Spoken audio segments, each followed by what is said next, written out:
For my 75th birthday, my son and his wife gave a speech about how burdensome I've become. They thought they were laying the groundwork to take over my assets and left the party believing they had succeeded. They didn't know I was about to make a move, not with lawyers but with a marriage license. A week later, I introduced them to my new husband, the one man who holds their entire lifestyle in his hands, their landlord. Before I begin, thank you for being here. Please, let me know in the comments where you're listening from. It truly means the world to me. Now let me tell you what they did to me. My name is Eleanora Hayes, and on the cusp of my 75th year, my life was a study in quiet, ordered elegance. My home, a 4-story brownstone in Chicago's Gold Coast, is a fortress of memories, its limestone facade standing as a proud testament to a life well lived. Every morning, the sun streams through the tall, mullioned windows, illuminating the rich mahogany of the grand staircase and the intricate patterns of the Persian rugs my late husband, Robert, and I collected on our travels. Robert has been gone for 10 years now, but his presence lingers in the scent of old leather and cedar from his study, in the weight of the crystal Scotch glasses we used to toast our successes. We were partners in every sense of the word. We didn't inherit our wealth. We forged it brick by brick, deal by deal in the rough and tumble world of Chicago real estate.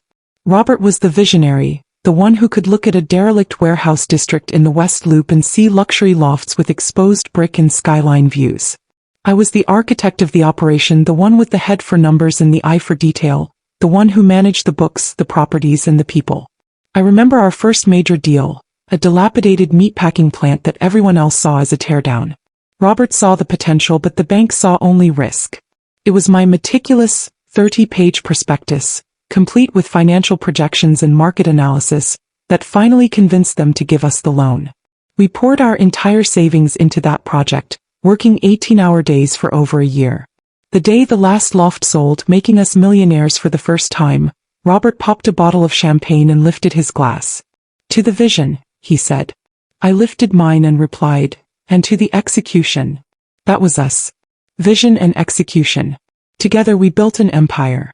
The Hayes Family Trust is not some dusty document in a lawyer's office. It is a living, breathing entity, a portfolio of properties across Cook County that I know as intimately as I know the lines on my own hands. And since Robert's passing, I am its sole trustee, its queen and its keeper. This wealth was never about hoarding gold for the sake of it. For Robert and me, it was always about one thing: family. It was about building a foundation so strong that our son Marcus would never know the struggles we had. It was about creating a legacy of comfort and security. And I, perhaps to a fault, have taken that duty to heart. Marcus, my only child, lives a life of curated perfection, a life I have carefully and generously funded. He and his wife, Tiffany, reside in a sprawling 3-bedroom condominium in Lincoln Park, a jewel of a property with panoramic views of the lake from a terrace large enough for a small garden party. They live there, of course, rent-free. The deed is held by the trust. Their biannual vacations to Martha's Vineyard, their membership at the exclusive East Bank Club, the very clothes on their backs, all of it is subsidized by a steady, quiet infusion of cash from the empire his father and I built. I never saw this as a handout. I saw it as a dividend, the rightful inheritance of a son we adored. I remember Marcus as a boy, so full of promise, with a quick mind and a kind heart. He used to follow Robert around the construction sites, wearing a little yellow hard hat, asking intelligent questions. I thought that by removing the burden of financial worry, I was freeing him to pursue his own passions, to build a life of meaning. He became a financial advisor, a respectable profession, though his returns never quite seemed to match the grandeur of his lifestyle. I told myself it didn't matter. My joy was in providing. My purpose in my widowhood was to be the steadfast matriarch, the benevolent source from which all blessings flowed. I did not ask for much in return. A phone call every other day. A standing dinner invitation on the first Sunday of each month. Their presence at holidays. Small tokens of affection I thought in exchange for a kingdom.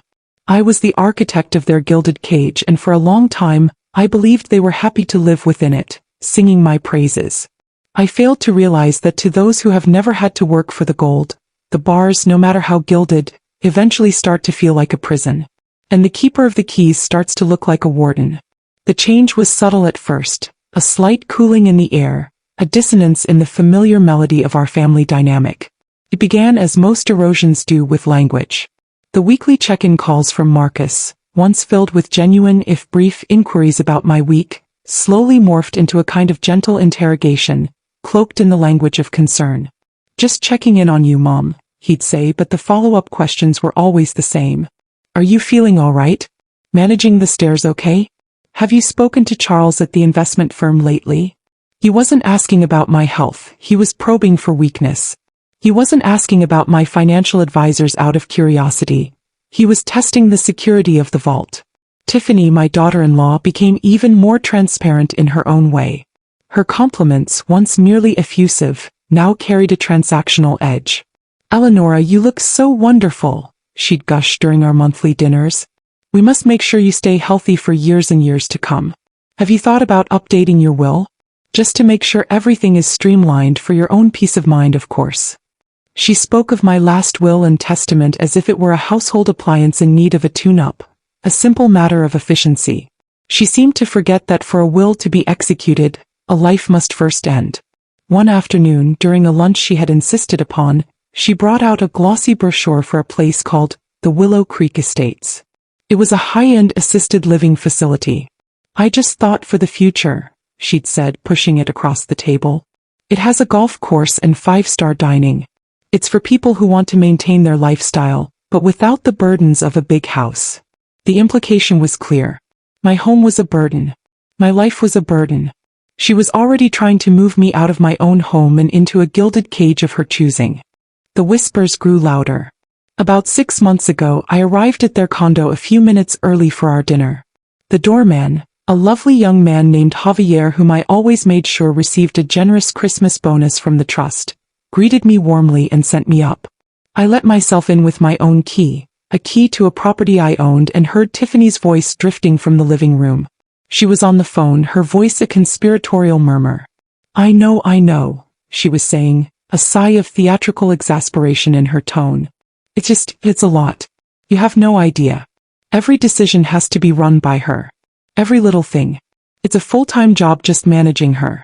The emotional burden alone is exhausting. And Marcus is too soft on her. He needs to be firmer about getting control before she does something eccentric. I stood frozen in the marble entryway, my hands still on the doorknob. Managing me? Eccentric? The woman who had signed the checks that paid for the very floor she stood on? The woman whose emotional burden consisted of expecting a monthly meal in return for a life of unimaginable luxury? The words were a slap in the face, a sudden, stark revelation of her true feelings. I was not a mother-in-law to be loved or respected. I was a project to be managed, a problem to be solved. I made a small noise, a deliberate clearing of my throat, and she ended the call abruptly, her face a mask of panicked surprise when she saw me. She recovered quickly, of course, enveloping me in a cloud of expensive perfume and false affection, but the mask had slipped. I had seen the ugliness beneath. The final confirmation of their intentions came not from a whisper, but from a formal inquiry. My primary financial advisor, Charles Worthington, a man whose firm had handled the Hayes portfolio for 30 years, called me. His voice was laced with a professional unease that set my teeth on edge. "Eleonora," he began, "I wouldn't normally bother you with this, but as your advisor and friend, I feel obligated to inform you that Marcus has contacted me several times over the past month. He was asking for a full accounting of the trust's assets and inquiring about the legal precedents for challenging a trustee's fitness on the grounds of age. He specifically mentioned cognitive decline and undue influence." The words hung in the air, cold and sharp.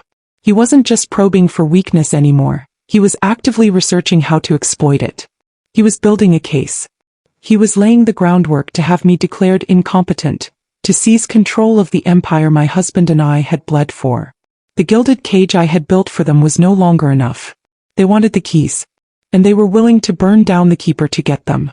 For my 75th birthday, Marcus and Tiffany insisted on throwing a party for me. "No, Mom, absolutely not," Marcus had said when I suggested a simple dinner at my club. 75 is a milestone. A landmark. We want to celebrate you properly. The celebration, they decreed, would be at their condo. It was a grand gesture, and I, playing the part of the grateful matriarch, accepted with a smile. I knew, of course, that the gesture was not for me. It was for them. The party was not a celebration of my life, but a performance for their friends, a public display of their supposed devotion. I arrived to a home filled with strangers. The cavernous living room, with its floor-to-ceiling windows overlooking the twinkling lights of Lincoln Park, was buzzing with the chatter of 50 people, not one of whom I recognized from my own life. These were their friends. Surgeons, tech entrepreneurs, society women with taut, unsmiling faces. They drank champagne that the trust had paid for and nibbled on canapés from a caterer whose bill would eventually find its way to my desk. I was the guest of honor, seated on a plush armchair that felt more like a throne for a visiting and slightly inconvenient dignitary. Tiffany and Marcus fluttered around me, touching my shoulder, fetching me a glass of water, their every move a carefully choreographed act of filial piety for the benefit of their audience. "Isn't she amazing?" Tiffany kept saying to her friends, loud enough for me to hear. "So sharp for her age." As if my lucidity were a charming party trick. The climax of the evening arrived just after the cake.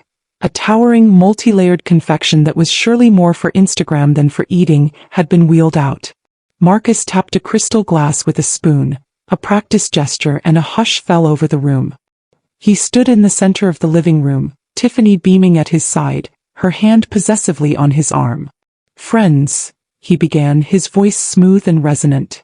"Thank you all for being here tonight to celebrate a truly remarkable woman, my mother, Eleanora Hayes."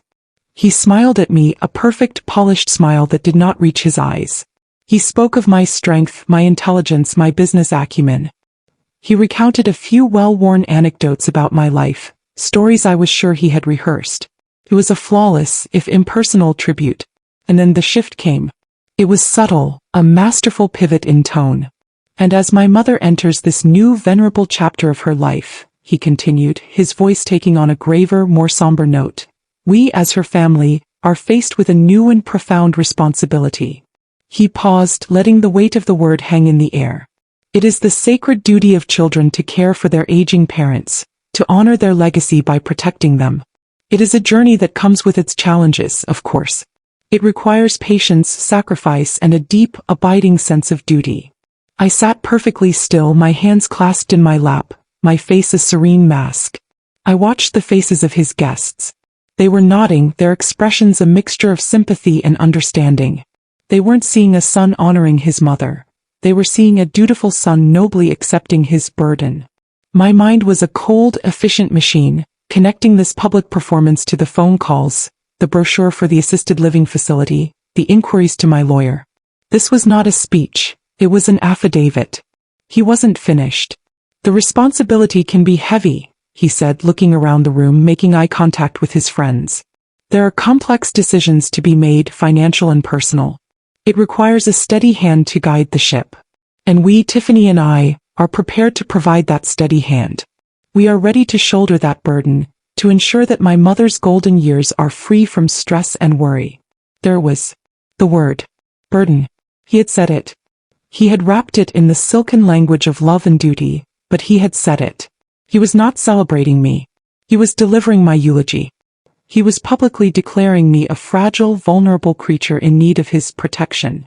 This wasn't a toast, it was a closing argument. It was the opening salvo in his campaign to have me declared mentally unfit, the first step in wresting control of my life and my fortune away from me. He was painting a picture for his influential friends, creating a narrative of a doddering old woman and her noble, long-suffering son. When the time came for him to make his move, to file his petition in court, these people would be his witnesses, ready to testify to his beautiful, heartfelt speech about his mother's vulnerability. I smiled. I inclined my head as if accepting the most beautiful of compliments. The room erupted in polite, appreciative applause for the wonderful, dutiful son. As they cut the cake, I felt a strange and terrible calm settle over me. The hurt, the shock. It was all there, but beneath it something else was rising. It was the cold, clear, and utterly powerful resolve of a queen who had just watched a pawn make a foolish, fatal move. They thought they were planning a coronation. They had no idea I was planning a checkmate. The drive home from the party was not one of anger or tears. The betrayal was too cold, too calculated for a hot response. Instead, a profound, icy clarity settled over me. I sat in the back of my town car, watching the city lights blur past my window, and I felt not like a victim, but like a general surveying a battlefield. My son and his wife had made their move, a public declaration of their intent. They saw me as a doddering queen, a figurehead on a throne, ready to be gently ushered into a quiet room while they carved up my kingdom. They had fundamentally misunderstood the nature of my power. They thought it resided in the stock portfolios and the property deeds. They failed to understand that its true source was in my mind, a mind that was now, after years of benevolent slumber, fully and dangerously awake. They saw me as a burden. I would show them the true weight of my influence. They wanted to control my assets. I would remind them that they were my assets. The next morning I did not call my lawyers.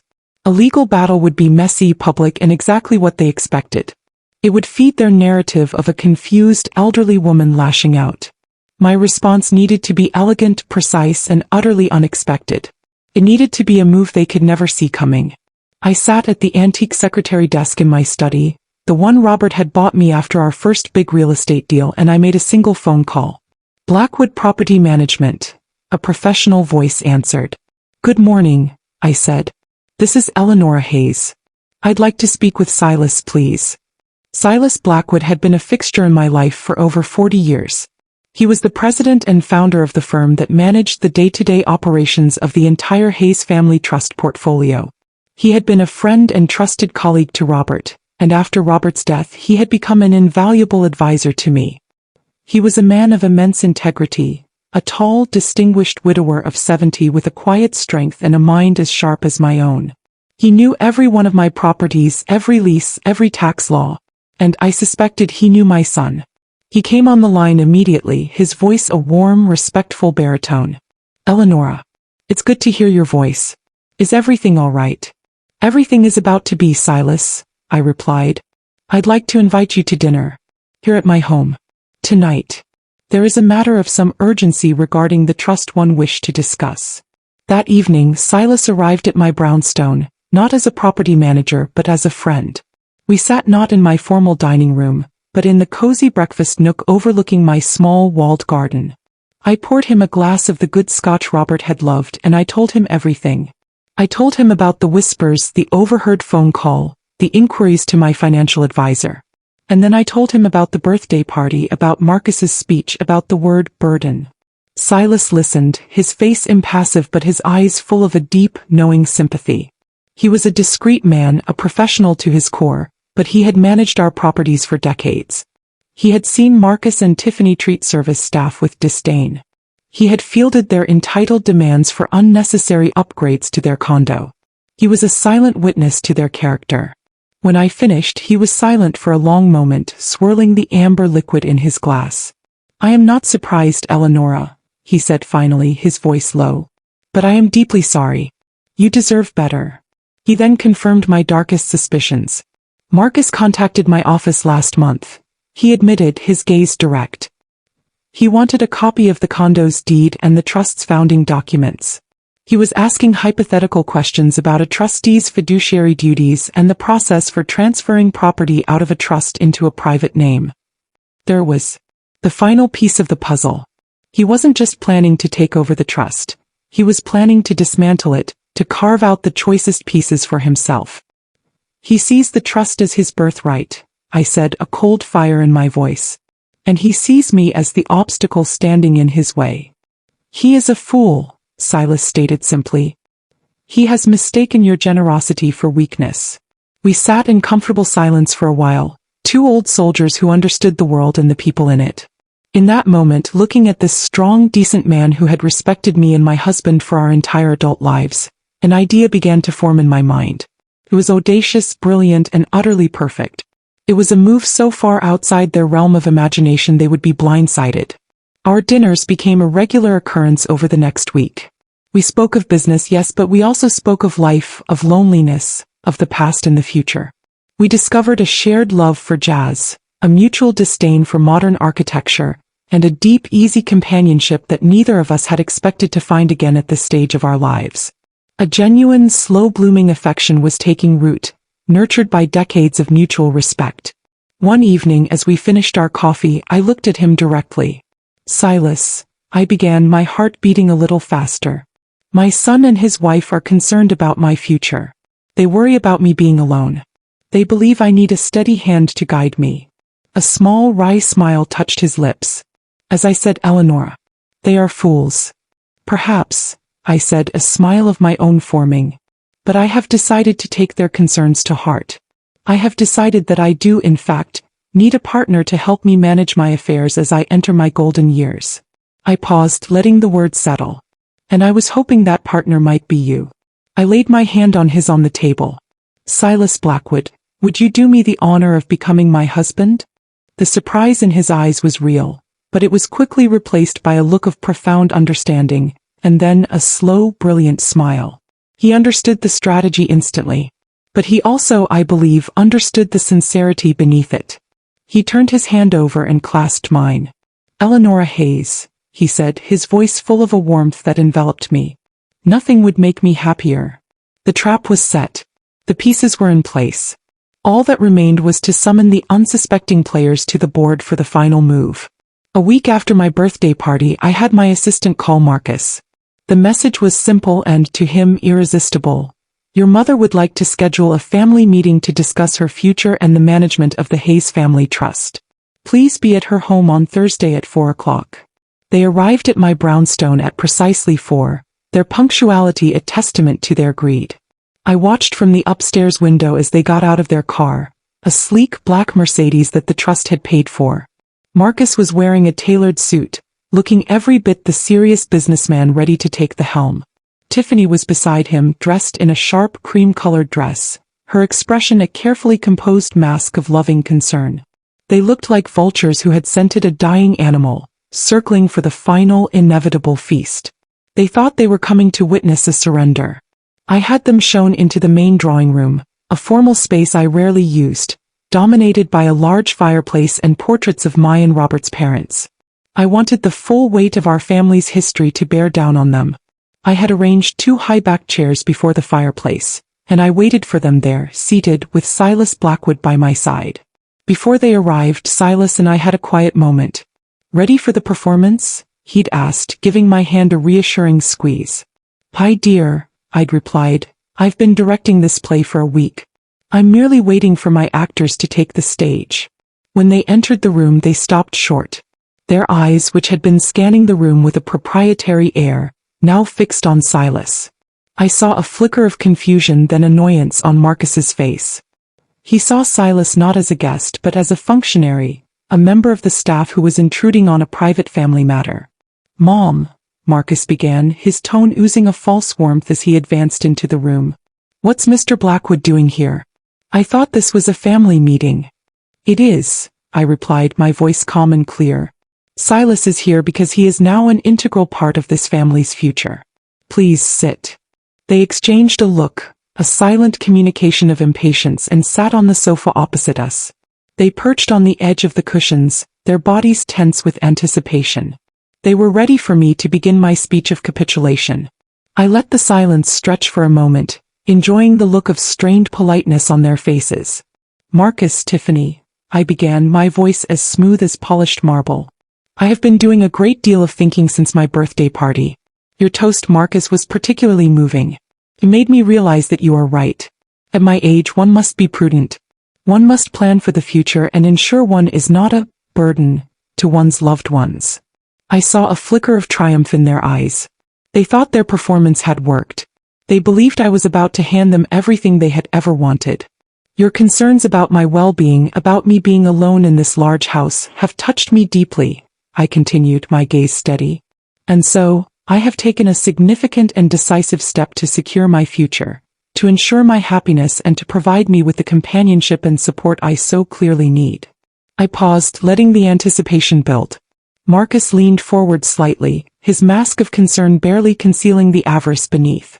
I turned and smiled at the handsome, distinguished man sitting beside me. I reached out and took his hand, lacing my fingers through his. His hand was warm and strong. Marcus, Tiffany, I said, my voice ringing with a newfound joy. I'd like to introduce you to my new husband. The effect was instantaneous and glorious. The color drained from Tiffany's face, leaving her perfectly applied makeup looking like a garish mask on a statue. Marcus's jaw literally dropped, his mouth hanging open in a silent, comical O of disbelief. They stared at our joined hands as if they were looking at a venomous snake. Husband. Marcus finally stammered, the word catching in his throat. You got married? We did, I said serenely. A quiet ceremony at the courthouse yesterday. We didn't want a fuss. I gave Silas's hand a gentle squeeze. But our marriage is not the only new arrangement I've made. In light of my new partnership and to alleviate any further burden on you, I have also made a change to the trust. I let that sink in. Marcus's eyes darted from me to Silas, a dawning horror spreading across his features as the gears in his calculating mind began to turn. As of this morning, I announced, delivering the killing blow, I have appointed Silas as the new co-trustee of the Hayes Family Trust. All decisions will now be made by us jointly. So I suppose that makes him your new landlord. I trust all future rent payments will be made to him. On time. The silence that followed was the most satisfying sound I have ever heard. It was the sound of a carefully constructed world collapsing. The sound of greed turning to ash. The sound of checkmate. The aftermath of my announcement was not a storm, but a chilling, silent frost that settled over Marcus and Tiffany's world. Their shock in my drawing room had curdled into a state of impotent fury. They were trapped and they knew it. The power dynamic had not just shifted. It had been completely and irrevocably inverted. The benevolent matriarch they had planned to depose had been replaced by a united, impenetrable front. Their first reality check arrived on the 1st of the following month, in the form of a crisp, formal invoice from Blackwood Property Management. It was for the full, fair market rental value of their Lincoln Park condominium, a staggering 5-figure sum they had never once had to contemplate. Marcus called me, his voice a strangled mix of outrage and disbelief. Mom, what is this? Bill? You can't be serious. I am perfectly serious, Marcus, I replied, my voice pleasant. I was arranging a bouquet of fresh lilies Silas had brought me that morning. As I explained, all trust matters are now handled by my husband. If you have an issue with the invoice, I suggest you take it up with your landlord. The word landlord struck him like a physical blow. Silas, of course, handled the subsequent call with impeccable, unyielding professionalism. There was no room for negotiation. The trust, he explained coolly, was an investment vehicle, and all its properties were now required to generate income. The days of free lodging were over. The second reality check was the cessation of their allowance, the generous monthly stipend I had always provided. When the usual transfer did not appear in their bank account, Tiffany called me, her voice a high-pitched whine. Eleanor, there must be some mistake. The transfer didn't come through. There is no mistake, Tiffany, I said. Silas and I are reviewing the trust's discretionary spending. We've decided to redirect those funds toward our own travel plans. We're thinking of a long cruise through the Mediterranean this fall. They were forced to live on Marcus's salary alone, a salary that had always been more of a supplement than a source of substance. Their extravagant lifestyle began to unravel with humiliating speed. The vacations were cancelled. The country club membership was relinquished. The sleek Mercedes was traded in for a more practical vehicle. They were learning for the first time in their adult lives the simple, brutal arithmetic of income versus expenses. I saw them once from the window of my town car at a grocery store. Tiffany was arguing with Marcus over the price of organic kale. It was a small, pathetic scene, but it spoke volumes. Their friends, the ones who had nodded so sympathetically at my birthday party, began to drift away. The stench of financial distress is a powerful social repellent in their circles. Marcus and Tiffany, stripped of the protective coating of my wealth, were no longer interesting. They were just another couple struggling to make ends meet. A cautionary tale whispered about over cocktails at parties to which they were no longer invited. Meanwhile, my own life, the one they had deemed so burdensome, blossomed into a renaissance.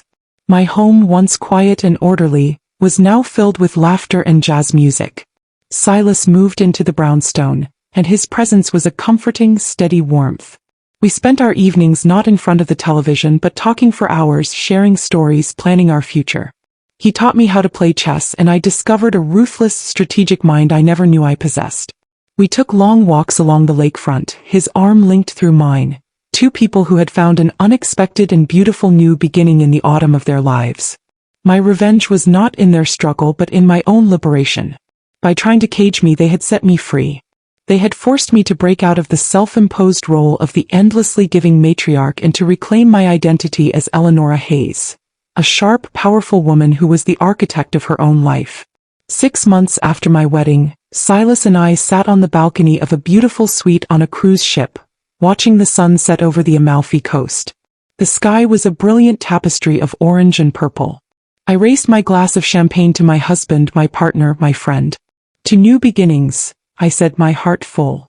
And to a well-played endgame, he replied, his eyes twinkling as he clinked his glass against mine. I was no longer a burden to be managed. I was the master of my own fate, the queen of my own board. And as I looked out at the endless, sparkling sea, I knew with a certainty that warmed me to my soul, that the best was yet to come.